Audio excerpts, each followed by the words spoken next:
Good day everyone. Today we will tackle about social history. What do you think the social history aims for? Social history aims to narrate the experience of minority groups that were seen as outsider by mainstream society. Lesson objectives. By the end of these lessons, students will be able to define social history and identify social issues in Philippine history. Explain how the state or social institution influence the status of distinct or marginalized social groups. Critique a historical governmental program on a particular minority group. Social history is essentially an expansion of the historian's concern beyond the activities of social and political elites. What will be the social issues in the Philippine history? Social issues in the Philippine history. Philippine history has been framed first and foremost within political from the pre-16th century barangay to the Spanish pueblos, the U.S. colony, Japan's, or what we called puppet republic, to the Third Republic administration. But is history limited knowing what happened when and caused by whom? In this lesson, there are three social groups that we will view in our report. So, firstly, is the Filipino woman who had as much right to concern herself with political issues. Second, the ethnic Chinese and Chinoys who became key players in the Philippine economy. And lastly, the indigenous peoples and ethnic minorities whose struggle for the ancestral domains are drawn by mainstream politics. Woman history. During the Spanish colonization, natives resisted the imposed way of life by the colonizer. Before feminists, word exists the Babaylan. They were respected and obeyed by the people for their wisdom. Many Babaylans resisted the spiritual purging by the friars and promised for redemption and freedom from burdensome and cruel forced labor, burned the Catholic image, and even killed friars. Critical example of Babaylan deed was Tamblan uprising in 1622. Tamblan was Babaylan despite being known as a male. That it is confusing. There are two possible explanations. First, historian Jose Salazar argued that men could become Babaylan if they look like women. Second, some historians contended that Tamblan was not a Babaylan, but was descendant. In the early 17th century, one of the earliest revolts that he led in Bohol, Tamblan told his people that a Diwata appeared before him and promised that they would live in abundance and prosperity and free from tributes and forced labor. It they rise against Spaniards and reject the Catholic faith. Although the colonizer suppressed a lot of Filipino women and practice like that of the Babaylan, Filipino women still play a major role in their communities in regards to revolution and liberation of the Filipino people from the colonial rule. Another example of Filipino woman resisted colonization. The Silang revolt continued by Gabriela Silang after her husband assassination, who is also best known for being the first female leader of a Filipino movement for independence from Spain. In 1888, An example of 20 young women of Malolos wrote a petition to Governor General Vallarano Wheeler for permission to take up Spanish language lesson. But it was essentially disapproved. But women still did not lose heart and continued to appeal until were granted permission. They say that women are equal to men when it comes to education. When the Katipunan was formed and the revolution was started, women also took integral role in the struggle. Despite being a predominantly male organization, women were accepted and established a woman chapter. Jose Rizal, who was elected president of the Dayside chapter. Gregoria de Jesus, whose life was put in danger many times in fulfilling her task as Katipunera. And also Marina Dizon, who took charge of the initiation rights of women applicants in the Katipunan, keep the organization records, and lead the orientation for new members. Malcora Aquino, a rich old widow when the revolution erupted in 1896, provided food and medicine to the exhausted and embattled Katipuneros, which also play a big role in the revolution. Teresa Mabuna, who led revolutionary armies in Capiz. Trinidad Tixon, who founded the Katipunas Woman Chapter and gained a reputation for her skill in the battlefield.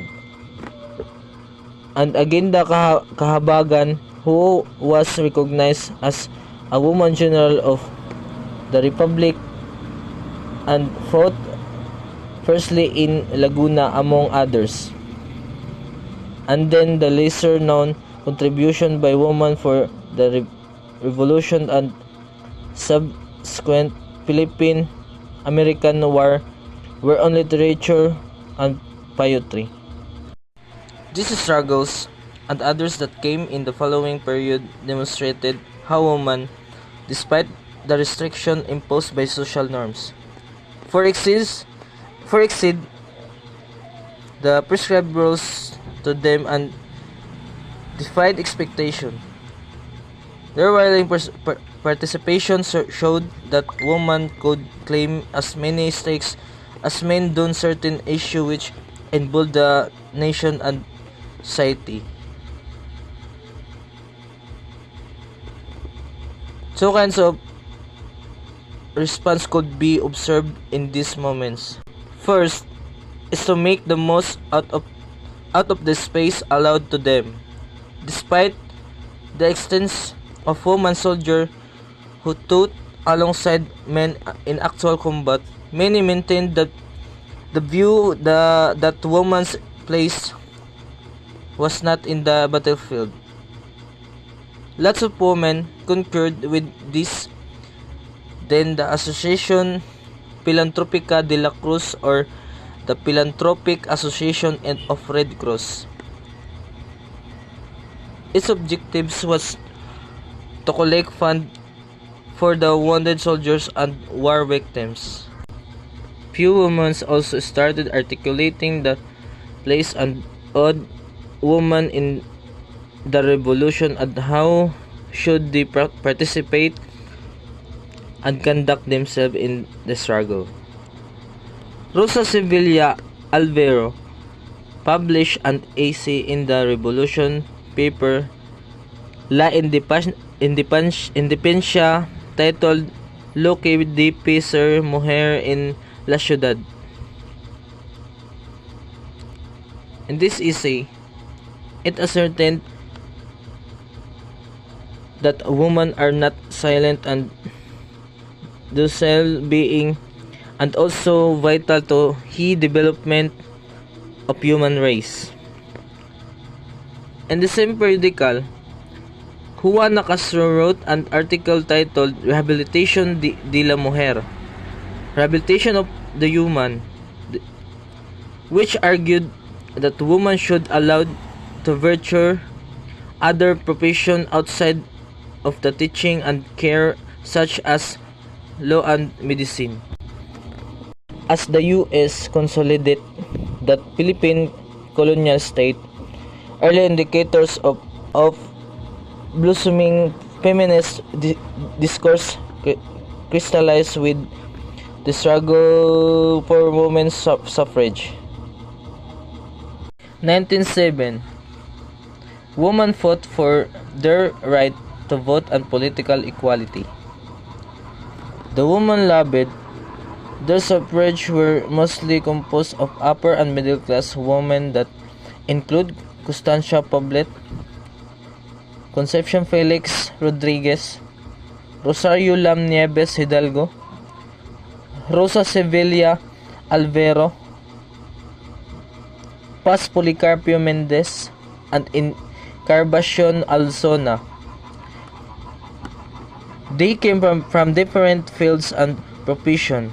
Some were doctors, lawyers, writers, students, and factory workers.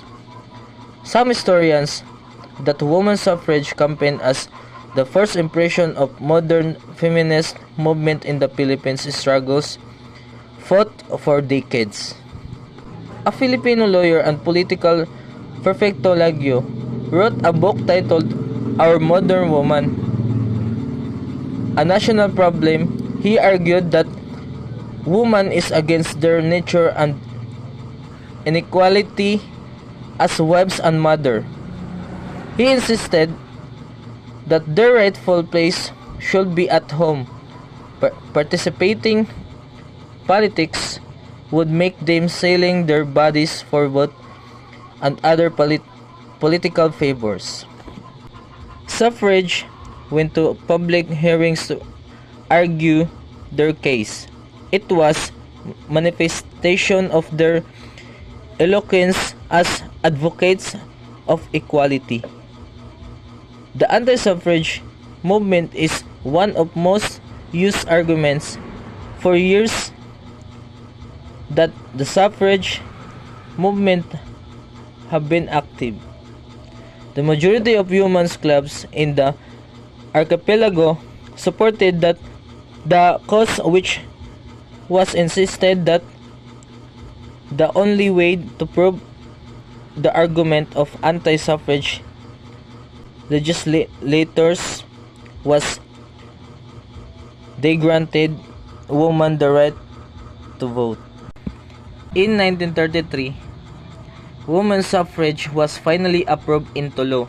However, during the Commonwealth Constitutional Convention of 1934, this law would be effectively repealed through the provision which state that women would only be allowed to vote if they express their desire to do so in a plebiscite.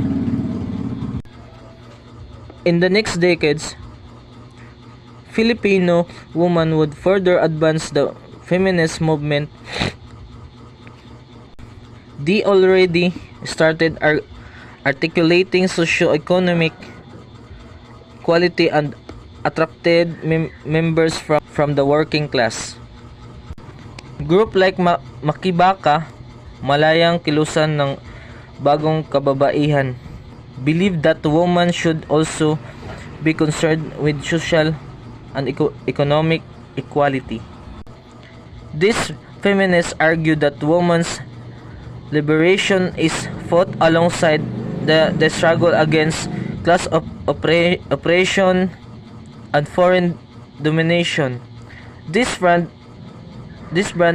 of feminism was their protest against the Binibining Pilipinas, that this kind of spectacle as an act of objection of the woman's body. In the 1980s, women's movement also started tackling the unique experience of women in the third world, which include related to national identity, gender identity, peace and children right. Organization like Kilusang Kababaihang Pilipina, ang Katipunan ng Kalayaan para sa Kababaihan, Kalayaan emerge. They initiate campaigns that condemned sexism in media, violation of the reproductive rights of women, gender violence, prostitution, and gender inequality in employment opportunities. Later on, it expanded to the lesbian, gay, bisexual, and transgender. It means LGBT. The organization continued to grow and gain strength as they fight their rightful place in the Philippine state and society amidst pushback from the conservative sector in different social institutions. Suffrage went to public hearings to argue their case. It was manifestation of their eloquence as advocates of equality. The anti-suffrage movement is one of the most used arguments. For years, the suffrage movement had been active. The majority of women's clubs in the archipelago supported the cause, which was insisted that the only way to prove argument of the anti-suffrage legislators was they granted women the right to vote. In 1933, women's suffrage was finally approved into law. However, the Commonwealth Constitutional Convention of 1934, this law was effectively repealed through the provision which stated that women are allowed to vote if they are desired to do so in a plebiscite. In the next decade, Filipino women would further advance the feminist movement. They already started articulating socio-economic equality and attracted members from the working class. Group like Makibaka, malalayang kilusan ng bagong kababaihan, believed that the women should also be concerned with social and economic equality. These feminists argue that women's liberation is fought alongside the struggle against class oppression and foreign domination. This brand of feminism was their protest against Binibining Pilipinas, that this kind of spectacle as an act of objection of women's body. In the 1980s, women's movement also started tackling the unique experience of women in the third world, which include related to national identity, gender identity, peace and children rights. These organizations like Kilusang Kababaihang Pilipina and Katipunan Kalayaan para sa Kalayaan emerged. They initiated campaigns that condemned sexism in media, violation of reproductive rights of women, gender violence, prostitution, and gender inequality in employment opportunities. Later on, it expanded to the lesbian, gay, bisexual, and transgender. The organization continued to grow and gain strength as they fight their own rightful place in the Philippine state and society amidst pushback from the conservation sectors in the different social institutions. So, lesson summary. Filipino women were active and significant players in the struggles faced by the national and various points in time. We talk about how women were portrayed, marginalized, and different periods in the past. However, Filipino women did not merely remain victims of patriarchy and gender inequality, but at every period when oppression and injustice took place. They fought alongside men in their broader struggles and fought together for their cause that were specific to their experiences as women. They also fight bravely against gender inequality and violence and asserted their rights as a Filipinos. The Chinese in the Philippines. The Chinese have become part of our country in history. The Chinese were referred to those who migrate to the Philippines Iceland from the age of trades in 19th century to the period of colonization until the late century. Some say they may or may not have made the Philippines families, but in general, they identify themselves as legally Filipinos. They settled long in the Philippines that they have become distinct group of people with set economic and socio-cultural characteristics. We refer them as Chinoy or Tisoy or Pinoy as present. Robert Park's archaeological record of the Chinese influence established the trades between China and Philippines. The Chinese came to the Philippines who looked at the archipelago as a greener pictured unsettled and coastal economics to the remain activities in trade. Chinese who married into the population classified by the Spaniard and Chinese mestizo. During the Spanish rule, Chinese settled close to the Spanish government and secured the job of provisioner of food retail trades and artisans. Three distinct groups were involving economic activities. The Chinese supplied money, the Indus who produced agricultural materials, and the Chinese mestizo who was involved either or both. The three were tax identically. The Spaniard encouraged them to convert to Christianity. The Chinese married native women, resulting in growing Chinese mestizo. The Spanish kept their close eye on the establishing distant communities, most important which in Binondo in 1594. Binondo was awarded in the Chinese by the Governor General Dasmariñas to keep them near but separate from Intramuros. Binondo lived semi-autonomously from Spanish rule and had their municipal corporation council of 10 Chinese and 10 mestizo. There was social-political struggle among the three groups in Binondo. Soon after, the council transformed from being predominantly Chinese to Chinese mestizo, leading the breakaway council Jeremio de Mestizo de Binondo in 1741. Padre Morello Billards generalized this way social group as a querulous group of mestizo who he believed could cause conflict on society. In 1800, the Chinese mestizo numbered at 120,000, while Indus were at 2.3 million. In the 1810, Thomas de Coligny noted the Chinese mestizo was an industrious quizmaster of the most opulent with intelligence and energy in increase they are found in possession of the best land of most lucrative internal trading. There no denying that these industrious and knowledgeable people will be safe to draw in self-mass of money of every great significant.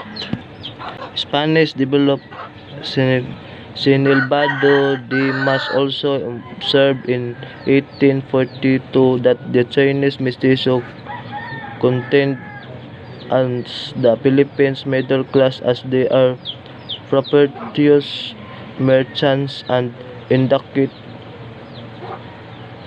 people of the country. He also predicted that they will grow at least millions of population and will possess greater part of the white in the islands. Around 1840s, the medical doctor and travelers Jean Malat noted the Chinese mestizo went to other coastal communities of the Philippines to expand their commerce. In the community, the Cebu they trade with Leyte and summer cacao, coconut oil and tobacco. To the east, Caraga and Misamis gold, coffee, wax and cacao. To the south of and Negros and Panay, tobacco, sea plugs and mother of pearl. To the west, there were quite no for having contribute to the Philippines revolutionary movement. They were disloyal the Spanish, scheming and seditious. The US came in the 1898 by forcing the entire land of the Philippines as bring US policies to the country. 1902, one of significant policy was the Chinese Exclusion Act CEE. First Chinese migration to the US and terrorists is swallow.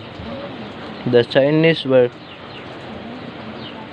their threat to the US. Jean MacArthur reported to the US that Chinese were admitted to the country during formative period, which is now progresses of revolution. They would soon the direct or indirect control or nearly very productive interest to the absolute exclusion of Filipinos and Americans. The US claimed that CE brought up more pro-Filipino economic. The US failed to see the iniquitous experience of the Chinese in the Philippines. The CE was failure. During the Japanese operation, Chinese guerrilla group fought the Japanese with Louis Tarok with high instinct. The Chinese are centered on economic activities. Even the present, it is positive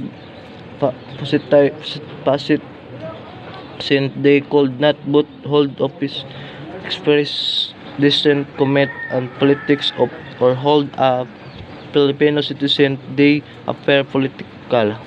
But the Chinese elite and elders who same have continuous and found campaign of official and bureaucrats. They organized Filipino-Chinese Chamber of Commerce and Industry. The ethnic Chinese were suspected disloyal or to the Filipino and more loyal commits Chinese.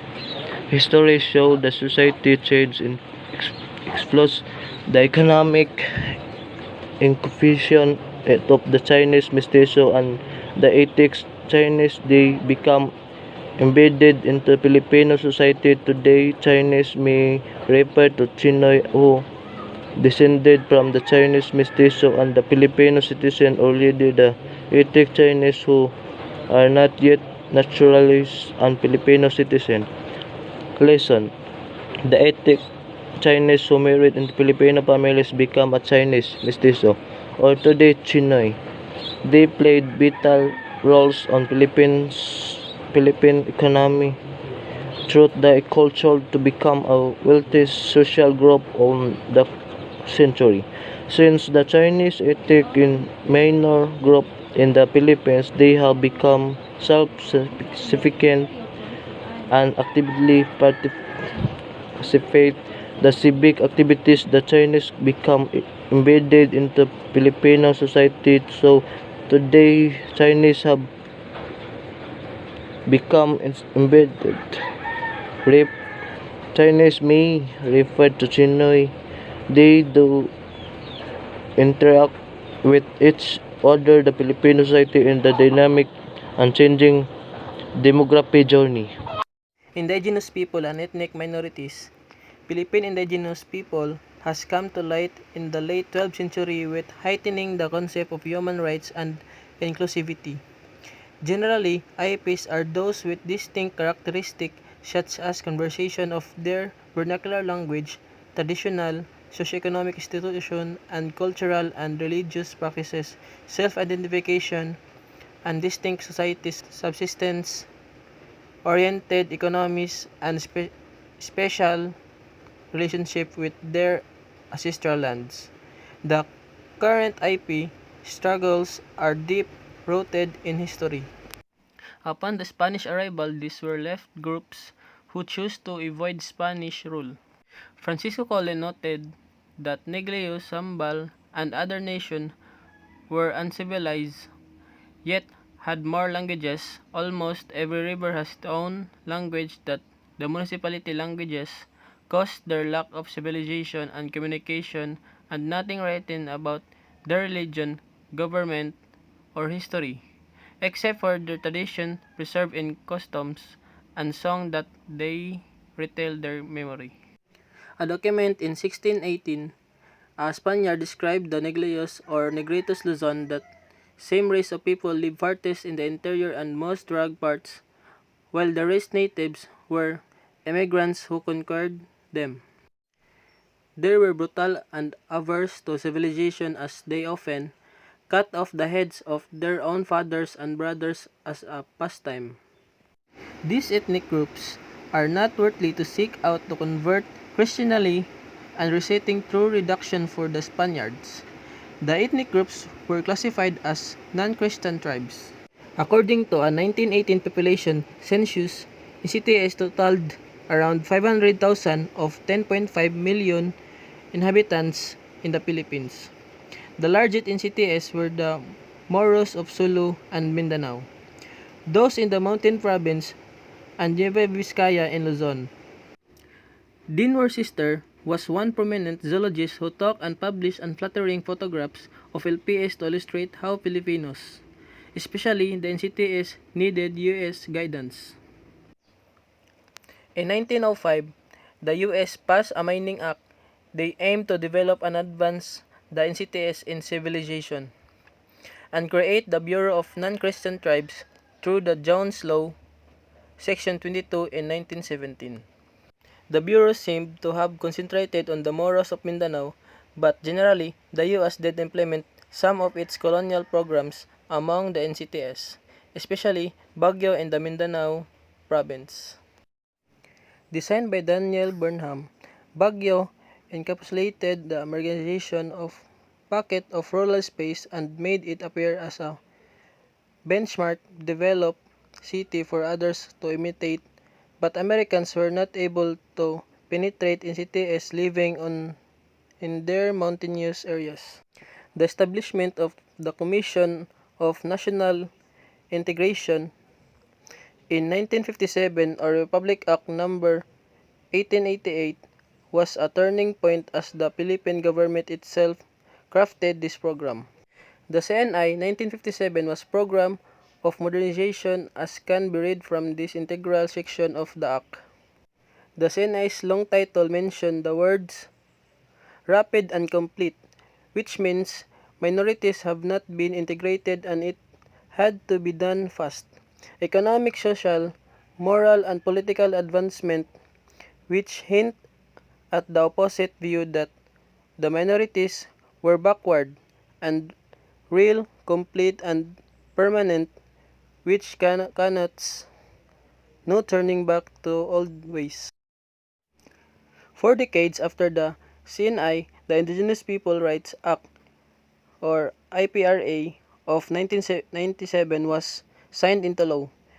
It sought, recognize, protect, and promote the rights of indigenous cultural communities through the creation of National Commission of Indigenous People.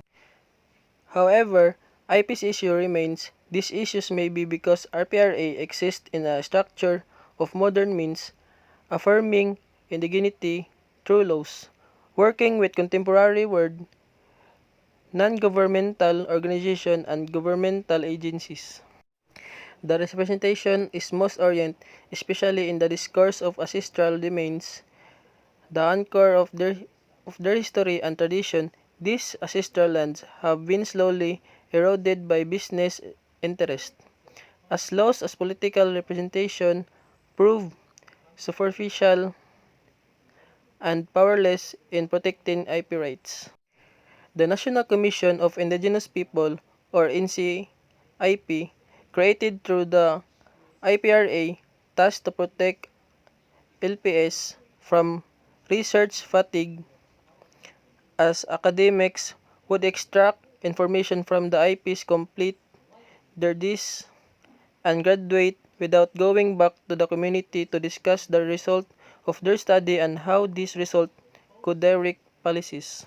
On the other hand, IPs are at times forced to showcase their culture through cultural performances and events with the purest of intentions, yet furthers that nation that IPs are others and that they are not part of the whole. The struggles that ethnic minorities had to endure through the centuries was reacting to policies designed to integrate them into the mainstream and then losing their precious millennium-old extinguishable cultural heritage. As they slowly lose their last to business interest, they too lost their culture and tradition, a vital part of our Filipino heritage. Lesson summary. The indigenous communities of the Philippines have continued to struggle to keep their cultural identity and ancestral domain from colonial policies to present day development programs.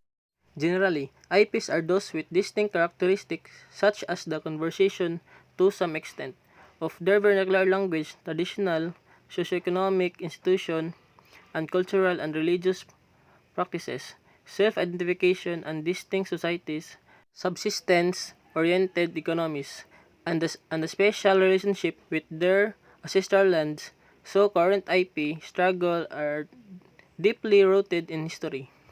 These struggles need to be addressed primarily because the IPs are not given the platform to articulate their plight to the rest of the country, sometimes because of the primitive biases that legislators and policymakers hold.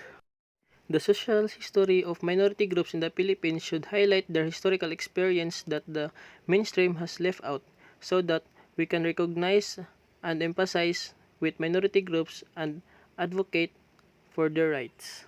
Lesson 16. Political History.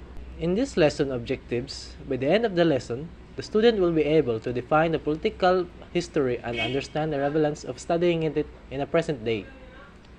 Second, appraise the development of the Philippines' political history. Third, assess how the government approaches charter change, elections, and peace building today. And lastly, propose ways to increase citizens' participation in the political process and institution. So, lesson introduction. Political history focuses on a narrative survey on political events, ideas, movements, organs of the government, elections, voters, parties, and leaders. Political history studies how power is organized and operated within a society. The most relevant areas of Philippine political history: 1. Must have a solid foundation in the evolution of the Philippines Constitution.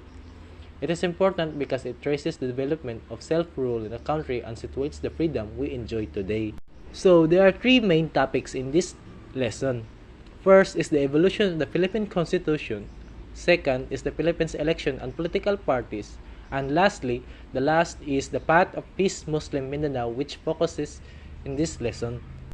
So the first topic we will discuss today and indulge will be the evolution of the Philippine Constitution. So the Constitution is defined as an asset of fundamental principle or established precedents according to which states or organizations is governed. The word itself, constitution, means to be part of a whole. The coming together of distinct entities into one group with the same principle and ideals. This principle define the nature and extent of government. The Philippine Constitution, the supreme law of the Republic of the Philippines, has been in effect since February 2, 1987, which is it is a supreme law and a set of rules that guides how a country, state, or other political organization works. So why is it important to us having a constitution? It is to maintain the law and order. Second is to impose rules and regulation. Third is to protect individual freedom and rights. And lastly is the limits the power of the government. So here are the constitutions that have effectively governed the country. First is the Constitution of Biak na Bato. Second, the Malolos Constitution of 1899. Third, the 1935, the Commonwealth Constitution. Fourth is the Constitution of Authoritarianism. Fifth is the 1986 Freedoms Constitution, the 1987 Philippine Constitution, the attempts to amend or change the 1987 Constitution, and last is the 1973 Constitution. So the first constitution we will discuss today is the Constitution of Biak na Bato. The Biak na Bato, a provincial constitution of the Philippine Republic during the Philippine Revolution, and was promulgated by the Philippine Revolutionary Government on November 1, 1897. This constitution was inspired by Cuba and written by Isabelo Atarco and Felix Ferrer in the Spanish, and later on translated into Tagalog. The organs of the government under this constitution is the Supreme Council, second the Consejo Supremo de Garcia y Justicia, third is the Asamblea de Representantes. Itong constitution na to ay nagtagal ng isang buwan. The Malolos Constitution of 1899, the document they came up with, approved with the Congress on 29 of November 1898 and promulgated by Aguinaldo on 21 January 1899. And it is titled the Political Constitution of 1899, and it was written in Spanish. The document was patterned after the Spanish Constitution of 1812 with influences from the charters of Belgium, Mexico, Brazil, Nicaragua, Costa Rica, Guatemala, and the French Constitution of 1793. The Constitutional Authoritarianism and the 1973 Constitution. In the 1965, Ferdinand Marcos was elected as President of the Philippines, and in 1967, the Philippines Congress passed a resolution calling for a constitutional convention to amend the 1935 Constitution. Before the convention finished its work, martial law was declared. Marcos cited a growing communist insurgency as a reason for martial law, which provided the 1935 Constitution. And in August 1983, Benigno Aquino Jr., opposition leader and regarded as the most credible alternative to President Marcos, was assassinated while under the military escort after his return in the U.S., triggered what came to known as EDSA People Power Revolution of 1896.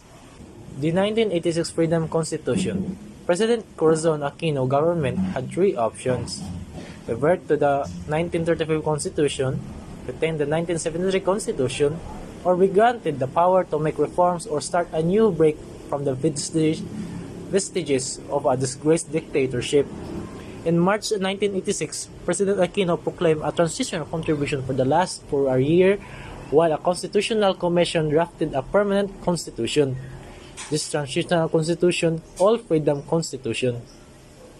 The new constitution was officially adopted on February 2, 1987. The 1987 Philippine Constitution. The Constitution begins with a preamble and includes 18 self-contained articles. It established the Philippines as a democratic republican state where a sovereignty resides in the people and all government authority emanates from them. In case of a national emergency, the President may still declare martial law, but no longer a period of 60 days. The legislative power has reside a Congress divided into two houses, the Senate and the House of Representatives. The Constitution also established with three independent constitutional commissions. First, the Civil Service Commission. Second, the Commission of Election. And lastly, the third, the Commission of Audit. Attempts to amend or change the 1987 Constitution. The 1987 Constitution provided three ways by which the Constitution can be amended, all requiring a ratification by a majority vote in a national referendum. These modes are constitutional a people's initiative or a constitutional convention. The first attempt was in 1995 when the Secretary of National Security Council, Jose Almonte, drafted a constitution, but it was exposed to the media and it was never prospered. The second effort happened in 1997 when a group of PERMA hoped to gather signature from voters to change the constitution through a people's initiative. The succeeding President Joseph Ejercito Estrada formed a study commission to investigate the issues surrounding charter change, focusing on the economic judiciary provision of constitution. In an upsurge of populist rhetoric, President Rodrigo Duterte won the 2016 presidential election in a campaign centering on law and order, proposing to reduce crime by killing 10,000 of criminals. Philippine election and political parties.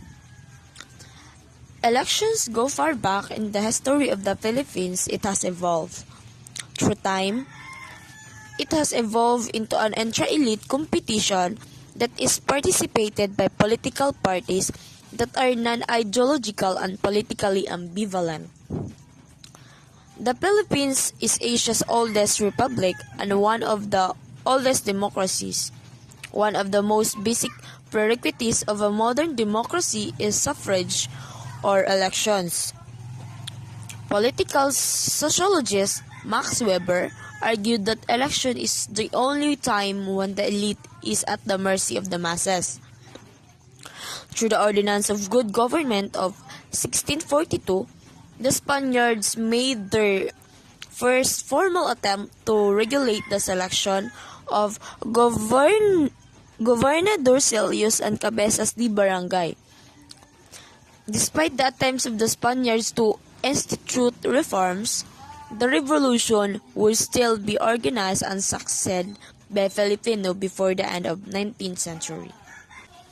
After the independence was won in 1898 of Emilio Aguinaldo, upon the advice of Apolinario Mabini, formed a dictatorial government that was composed of elected Filipino civilians at the municipal and provincial levels. The dictatorial government of Aguinaldo was then replaced by a revolutionary government on 23 June 1898. The envisioned republic was aborted by the United States when they occupied the Philippines after signing the Treaty of Paris in 1898. Aguinaldo's government fought the United States in the Philippine-American War, while the latter started laying down the U.S. colonial government in the capital. Under the Jones Law, the 12 districts would each elect the 2 senators on simple plurality vote. Marcos transferred to Nacionalista when he was not selected as the Liberal Party standard bearer in 1965.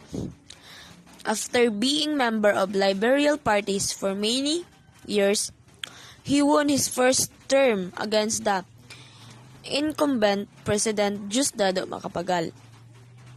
The 1969 presidential election, when Marcos made a history for being first post-war president to have won re-election, was dubbed as the most fraudulent and one of the dirtiest elections in the electoral history. Some appraised this that as much as $50 million of public used to finance Marcos' campaign. Marcos declared martial law in 1972. All party activities stopped, and Marcos, claiming sole power and authority, suspended the years of intra-elite joust for power and influence in governance. One of the most popular scenarios of the anti-Marcos movement was the Comelec tabulators walking out of the polling center because they could not stomach the manipulation of results of any longer, and as they bravely marching with anger in the streets, and eventually culminated in his ouster in the historic EDSA People Power on February 25, 1986. At the present, continuous developments are being witnessed in the Philippine election, the 2016 presidential elections. Last topic in our discussion, the government peace treaties with Muslim Filipinos. The roots of the Muslim separatist movement in Mindanao are historical grievances of a group of people that has been marginalized and oppressed in the Philippine history and society. The Marcos dictatorship flamed the unrest, and it is only recently that the Philippine government was able to hit strides in attempting to find a lasting solution to solve the woes of our region filled with promise and potential. The Mindanao conflict is identified to have roots from the time Spain arrived in the country in the 16th century. The Christianized Filipinos from the island groups of Luzon and Visayas were pitted against the Muslim Filipinos in the Mindanao by Spaniards. The latter referred to the Muslim as Moro. Political power was institutionalized under the Christian majority. Tension soon was arose between the Christian and the Muslim when the government adopted the U.S. resettlement program. The influx of resettlers led a fight for a land sources of the region, increasing animosity among Christian resettlers, non-Christian groups, and the Muslim. Separatism or Muslim nationalism was the first expressed through the Moro independence movement founded in the 1968 as a reaction to the controversy of a Jabida massacre of Moro army recruited by Philippine Armed Forces in the same year. The Moro recruits thought they were training for the army, only to find that they were sent to Sabah, Malaysia, who later on would found the Moro National Liberation Front, MNLF, formed in 1972 by students and politicians and aimed at the declaration of Bangsamoro Republic. In 2001, Malaysia was involved in meditating the peace talks upon the invitation of then President Gloria Macapagal Arroyo and occurrence of the MILF. The positive attitude towards Malaysia by both parties was rooted in the fact that Malaysia, while having a majority Islamic population, also hosted many non-Muslim citizens and depicted an example that Islam can coexist peacefully with other regions. In 2010, a new Philippine president was elected, Benigno C. Aquino III, son of a former President Corazon Aquino. He initiated exploratory talks with the MILF in 2011, and peace talks resumed and with Malaysia once again mediating. Under the presidency of Rodrigo Duterte, the Bangsamoro Organic Law, or the BOL, was passed in 2018. The new Bangsamoro Autonomous Region in Muslim Mindanao, or BARM, was integrated on 29 March 2019. Thank you all for listening on our lesson. And that's all. God bless.